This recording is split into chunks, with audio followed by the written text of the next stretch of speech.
জ্যোতিষ আচার্য চ্যানেলে আপনাদেরকে স্বাগত জানাই। আমাদের ভিডিও ভালো লাগলে অবশ্যই চ্যানেলটিকে সাবস্ক্রাইব করে রাখবেন এবং ভিডিওতে লাইক, শেয়ার এবং কমেন্ট করতে ভুলবেন না। ভালো থাকবেন। শুরু করছি আজকের রাশিফল। মীন রাশি মাসিক রাশিফল জানুয়ারি 2025। এই মাসে আপনাকে আপনার কর্মজীবন সম্পর্কে হতাশার সম্মুখীন হতে হবে, কারণ আপনি আপনার চাকরি থেকে প্রত্যাশিত সুবিধা এবং সন্তুষ্টি পেতে সক্ষম হবেন না। এই রাশির জাতক জাতিকারা যারা ব্যবসায়িক ক্ষেত্রের সঙ্গে যুক্ত, তাদের প্রচুর ক্ষতির সম্মুখীন হতে হবে, কারণ প্রতিযোগীদের থেকে আপনার উপর আরও চাপের সম্ভাবনা রয়েছে। আপনার প্রতিযোগীরা নতুন ব্যবসায়িক ডিলের উপর ব্যাংকিং করবে, কিন্তু আপনি তাদের থেকে কিছুটা পিছিয়ে থাকবেন। এ কারণে আপনার কিছু বড় ক্ষতি হওয়ার সম্ভাবনা রয়েছে। ধরে রাখা দরকার, অভাব এবং আপনাকে জীবনে পিছিয়ে রাখতে পারে এবং আপনি এই মাসে বেশি নম্বর স্কোর করতে সফল হবেন না। জানুয়ারি মাসে আপনার ধৈর্যের অভাব হবে এবং এই কারণে আপনি এই মাসে আপনার পড়াশুনোই ভালো করতে পারবেন না।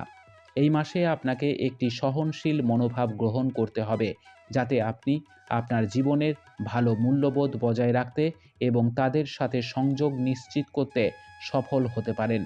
দ্বাদশ ঘরে শনি, প্রথম ঘরে রাহু এবং সপ্তম ঘরে কেতুর উপস্থিতি পারিবারিক সম্প্রীতির অভাব নির্দেশ করে। এতে আপনার এবং আপনার সঙ্গীর মধ্যে প্রেমের আকর্ষণের অভাব দেখা দিতে পারে। আপনার প্রেমিক জীবন এবং বৈবাহিক জীবন, যদি আপনি বিবাহিত হন, এই মাসে আপনার পক্ষে অনুকূল প্রমাণিত হবে না, কারণ আপনাদের দুজনের মধ্যে মিল থাকবে না। এই মাসে আপনার অর্থ দ্রুত নিষ্কাশন হতে থাকবে এবং এটি আপনার জন্য উদ্বেগের কারণ হয়ে উঠবে। দ্বিতীয় বাড়ির অধিপতি হিসাবে মঙ্গল 21শে জানুয়ারি 2025 থেকে পিছিয়ে যাওয়ার গতিকে চতুর্থ ঘরে চলে যাবে এবং আপনার উপার্জন আরও সঞ্চয় করার ক্ষমতা আরও কমিয়ে দেবে। এই সময় আপনি গলার সংক্রমণের শিকার হতে পারেন।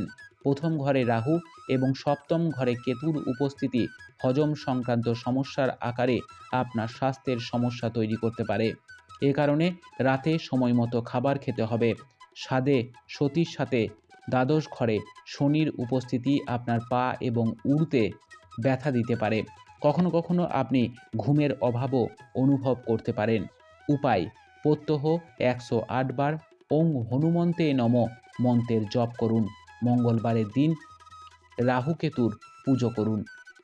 আপনার মাসটি খুব ভালো কাটুক। জয় মা তারা, জয় বাবা লোকনাথ।